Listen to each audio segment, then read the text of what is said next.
A billionaire loses everything in 24 hours. But when he's left with nothing on the streets of LA, a homeless stranger hands him something that reveals the shocking truth about who destroyed him and why his own father's death was never an accident. Raymond Foster stood at the floor-to-ceiling window of his office on the 42nd floor, watching the tiny cars crawl through downtown Los Angeles like ants. His reflection stared back at him, a 53-year-old man in a suit that cost more than most people made in a month. The city sparkled below, but all he could see was the email on his phone. The one he'd read 17 times since this morning. Your father would be ashamed of what you've become. The message came from an address he didn't recognize. No name. No signature. Just those 9 words that felt like a knife between his ribs. Mr. Foster. His assistant's voice crackled through the intercom. The board is ready for you. Raymond grabbed his coffee, black, no sugar, the same way he'd drunk it for 30 years, and headed down the hall. His shoes clicked against the marble floor. Each step echoed in the empty corridor. Foster Technologies took up 3 full floors of this building.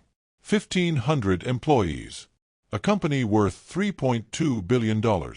He'd built it from nothing after his father died, turning a small electronics repair shop into a tech empire. The boardroom doors swung open. 12 faces looked up at him. He knew every single one. Had hired most of them. Trusted them with everything. Gentlemen. Ladies. Raymond sat at the head of the long table. Let's begin. James Patterson, his chief financial officer for 20 years, cleared his throat. Raymond, we need to talk about the audit. Something in James's voice made Raymond's stomach drop. What audit? The one we've been conducting for the past 6 weeks. James slid a thick folder across the table. The one that shows systematic financial irregularities going back 8 years. Raymond opened the folder. Numbers swam before his eyes. Transfers. Offshore accounts. Money moving in patterns he didn't recognize. I don't understand. I never authorized any of this. Your signature is on every document. Patricia Chen, the company lawyer, pointed to page after page. Your approval. Your authorization codes. That's impossible. Raymond's hands started shaking. He gripped the edge of the table. Someone's setting me up. Someone forged these. We thought so too. James wouldn't meet his eyes. But the FBI doesn't agree. They're downstairs right now with warrants. Raymond, they're freezing everything. The company accounts. Your personal accounts. Your houses. Your cars. Everything. The room tilted. Raymond thought he might throw up. Who did this? Who would? He stopped. The email. Your father would be ashamed. Someone knew. Someone planned this. There's more. Patricia's voice dropped to barely a whisper. The media has the story. It breaks in 20 minutes. Your name, your face, everything. They're calling it the biggest corporate fraud in California history. Raymond stood up too fast. His chair crashed backward. I need to make calls. I need lawyers. I need. The board voted this morning. James finally looked at him. You're out, Raymond. Effective immediately. Security will escort you from the building. You have 10 minutes to clean out your personal items. You can't do this. I built this company. This is my life. You should have thought about that before you stole from it. Patricia's words were ice. 2 security guards appeared at the door. Men Raymond had said hello to every morning for years. Now they wouldn't look at him either. The next 3 hours dissolved into chaos. Cameras flashing in his face outside the building. Reporters screaming questions. His phone ringing non-stop until the service got cut off. He tried to get into his penthouse apartment, but the locks had been changed. His credit cards declined at every store. His bank accounts showed zero. Zero. Everything gone. By nightfall, Raymond Foster stood on a downtown street corner with nothing but the clothes on his back and a briefcase full of worthless papers. The temperature dropped. He'd never noticed how cold Los Angeles could get at night. How dark. How many people slept in doorways and under bridges. He walked for hours. His feet hurt. His throat burned with thirst.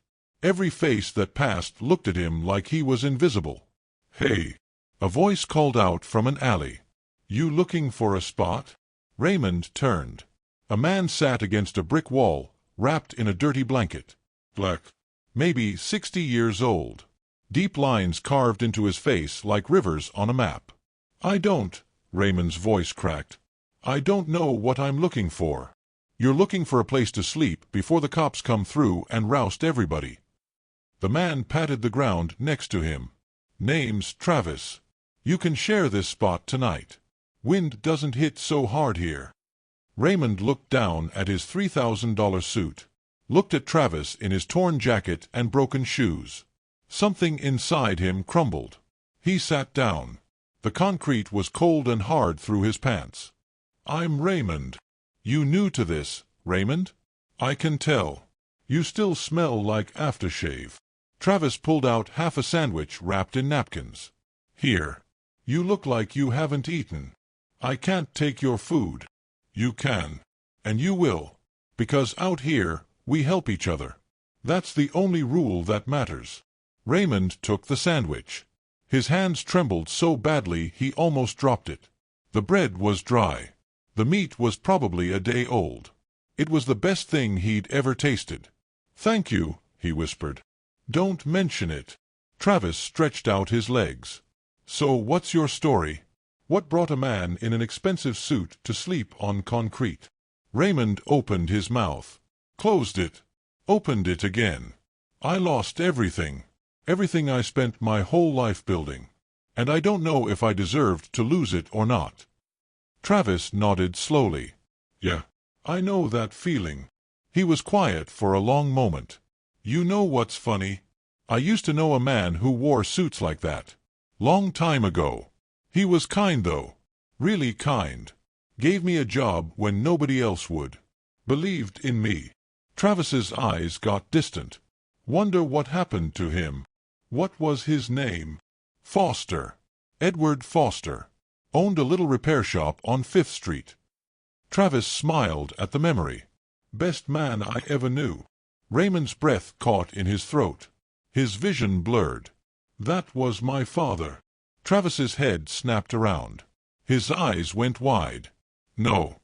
No, that's not. You're Raymond? Little Raymond." He grabbed Raymond's shoulders. "Eddie showed me your picture every single day. Talked about you constantly.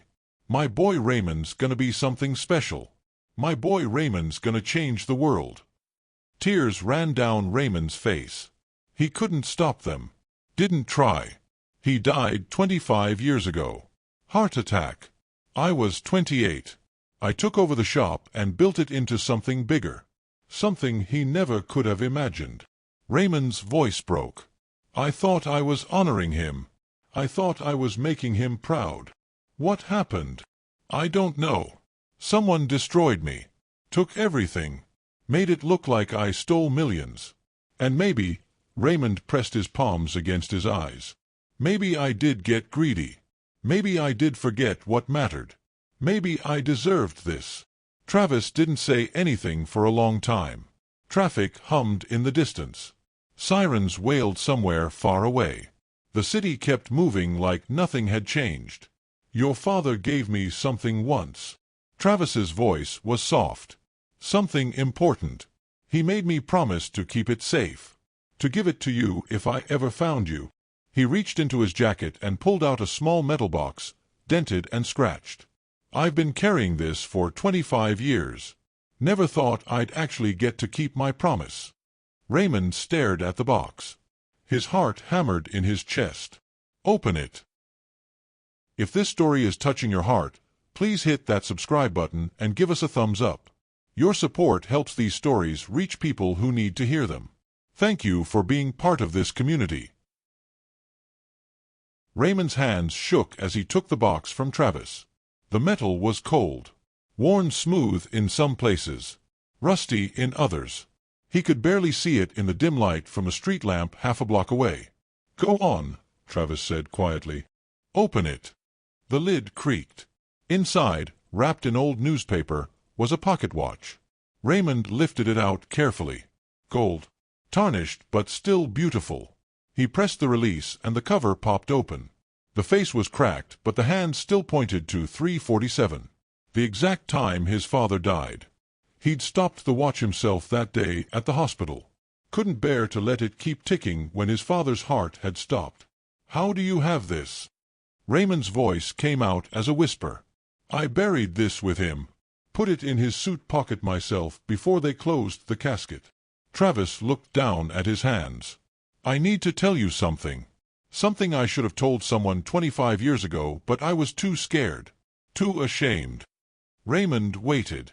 The watch felt heavy in his palm. "Your father didn't have a heart attack," Travis said.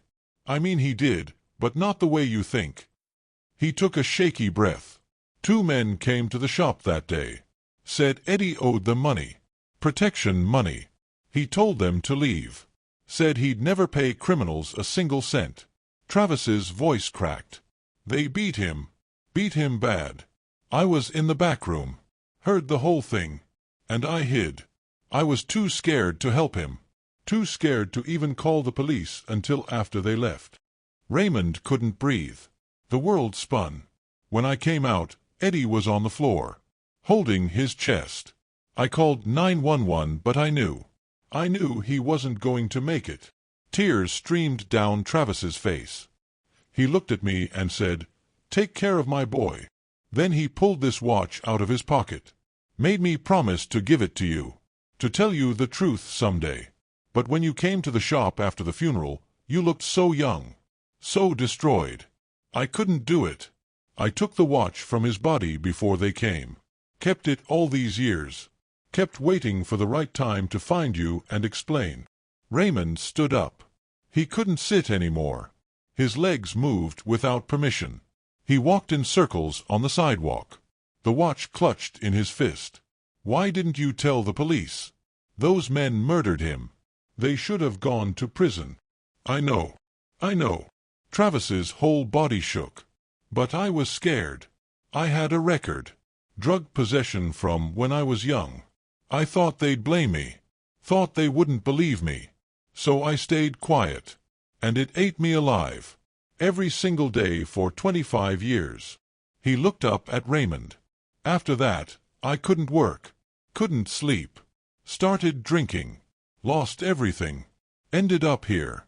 And maybe that's what I deserved." Raymond stopped pacing. He looked at Travis. Really looked at him. Saw the guilt carved into every line of his face. The pain living in his eyes. This man had carried this weight for a quarter-century. Had protected this watch. Had waited all this time to make things right. "Do you remember what they looked like? The men who hurt him. Every detail. See them in my nightmares." Travis pulled out a small notebook from his pocket. Old. Water-stained. Drew pictures. Wrote down everything they said. Everything I remembered. Thought maybe someday I'd be brave enough to use it. Raymond sat back down. His mind raced. "Travis, I need you to think carefully. Did my father ever mention anyone else? Anyone who might have wanted to hurt him?" He talked about his business partner once. Guy named Lawrence. Said Lawrence wanted to sell the shop to developers. Wanted to cash out. Your dad refused. Said the shop meant too much. That it was your inheritance. Travis flipped through his notebook. Lawrence got real angry. Said Eddie was holding him back. That he'd regret it. Lawrence. Raymond's blood ran cold. Lawrence Beckham. His father's partner who'd sold his half of the business to Raymond after the funeral. Sold it cheap. Too cheap. Said he wanted out. Wanted nothing to do with it anymore. Lawrence Beckham who'd come to Raymond 6 months ago. Who'd offered to invest in Foster Technologies. Who'd been given access to financial systems. Who'd had Raymond's authorization codes. Who'd sat in board meetings and smiled and acted like a friend. Oh God! Raymond's stomach turned over. He did this. Lawrence set this up. All of it. He killed my father and now he's destroyed me too. What are you talking about? Raymond explained everything. The fraud. The frozen accounts. The FBI investigation. How someone had used his credentials to steal millions. Travis listened. His face went from confused to angry to determined. "We have to fix this," Travis said. "We have to tell the truth. Who's going to believe us? I'm a disgraced billionaire accused of fraud. You're a homeless man with a criminal record." Raymond laughed, but it came out bitter. "Lawrence won. He took everything from both of us." "Not everything." Travis tapped the watch in Raymond's hand. "He didn't take the truth. And he didn't take what your father really left you." "What do you mean?" "Eddie didn't care about money. Didn't care about buildings or businesses. He cared about people." Travis's voice got stronger. "Every person who came into that shop, he treated them like family. Gave jobs to people nobody else would hire. Fixed things for free when folks couldn't pay. That's what he left you. That's what you forgot." Raymond looked down at the watch. Remembered his father's hands. Calloused and scarred from years of repair work. But gentle. Always gentle. He remembered sitting in the shop after school, watching his father teach customers how to fix their own devices, explaining that knowledge was more valuable than money. "I built an empire," Raymond said slowly. "But I stopped seeing the people. Stopped caring about anything except growth and profit and success. I became exactly what my father never wanted me to be. So change it." Travis stood up, offered Raymond his hand.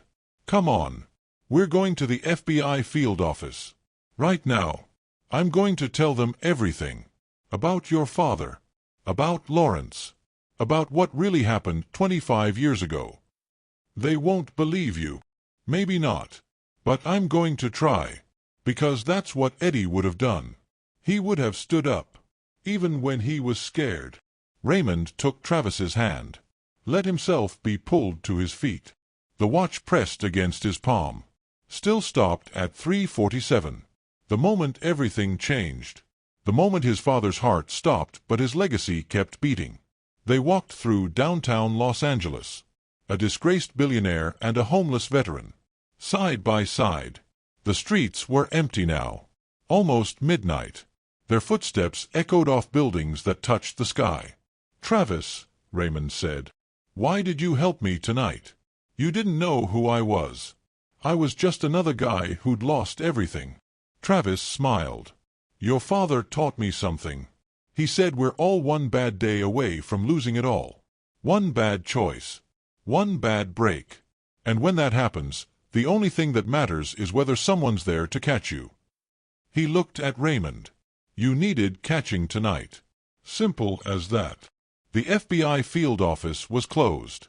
But Raymond knew where to go. Knew who to call.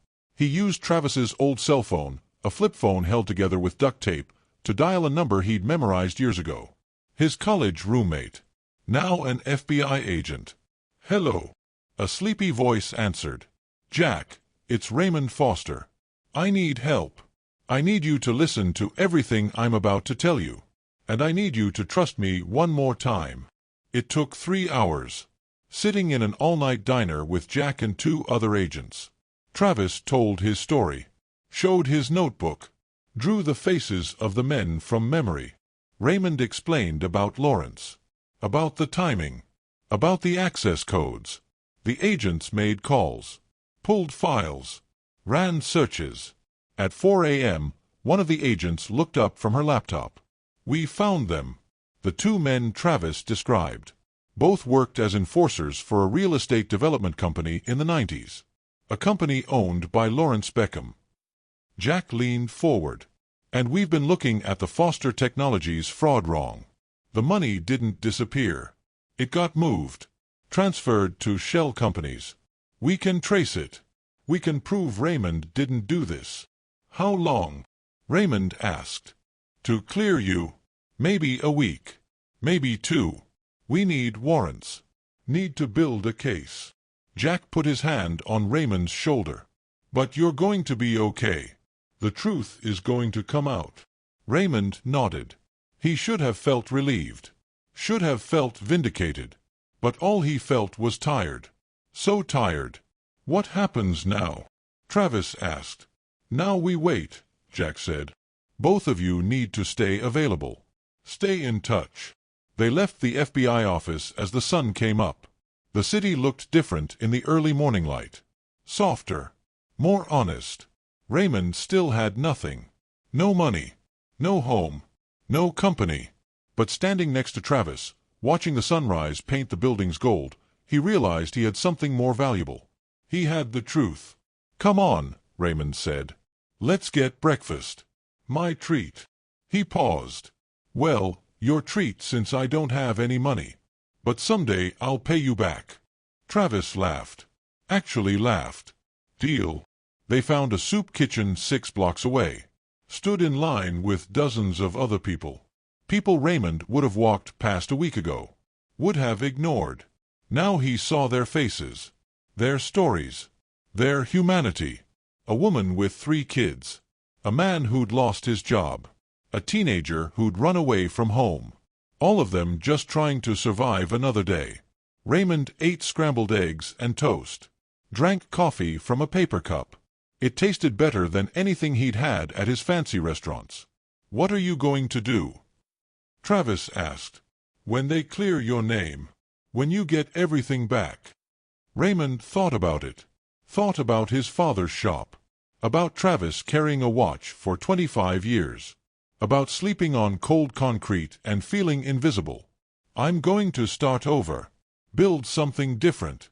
Something my father would actually be proud of." He looked at Travis. "And I'm going to need help. From someone who understands what really matters.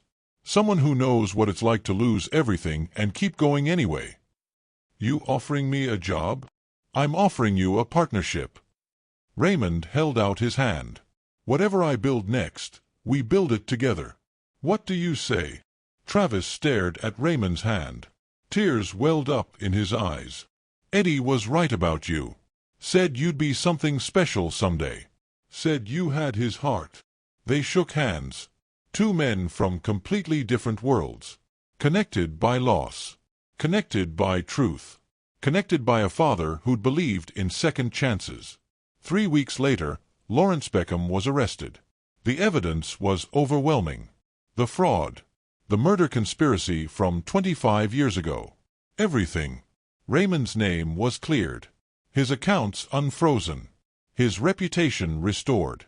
But Raymond Foster didn't go back to Foster Technologies. Didn't try to reclaim his empire.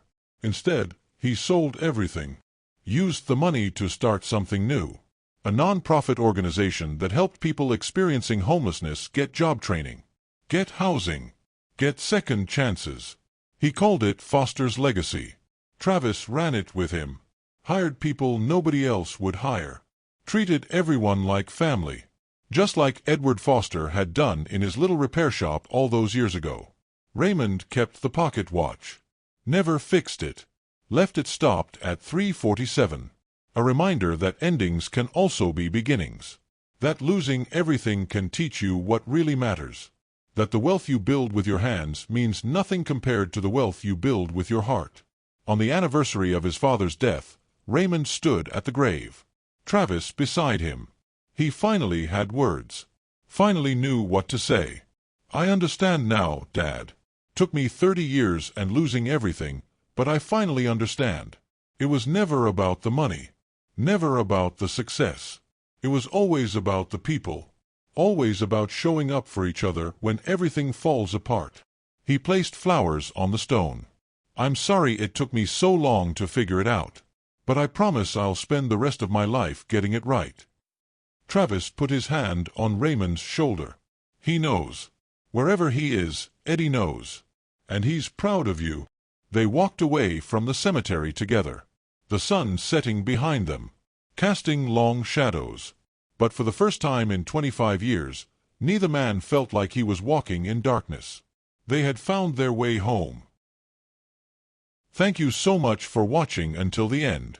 If this story moved you, please subscribe to Tales by M. Bell and let us know in the comments where you're watching from. Your engagement means the world to us and helps us create more meaningful stories like this one.